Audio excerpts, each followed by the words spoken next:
ఒక యశోద ఏమీ తెలియనటువంటి ఆజ్ఞురాలైన గోపిక పరిగెడుతుంటే పరిగెత్తడమా, ఏడ్పు తెలియని స్వామి కళ్ళు నిలువుని ఏడవడమా, అమ్మ రోటికి కట్టేస్తే ఏమీ తెలియని వాళ్ళ పాకడమా, నన్ను అమ్మ కట్టేసిందని పొట్ట మీద మచ్చపడేటట్టు ప్రవర్తించడమా,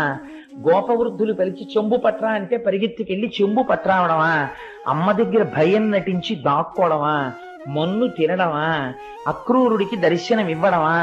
గోపకాంతల దగ్గరికి వెళ్ళి వెన్నలు తినడమా, వాళ్లతో ఆడుకోవడమా, యమునా నది ఒడ్డున రాసలీల చెయ్యడమా, ఎన్నో లీలలు ప్రదర్శించడమా, ఇంతగా మమేకమైపోయి ఆవుల తోకలు పట్టుకుని ఆడుకోవడమా, అమ్మ పాట పాడితే నాట్యం చెయ్యడమా, అమ్మ కాళ్ళకి గజ్జెలు పెడితే గజ్జెలు కట్టుకోవడమా, అమ్మ దగ్గరికి వెళ్ళి అమ్మ నాకు ఆకలిస్తోంది అన్నం పెట్టమ్మా అండమా,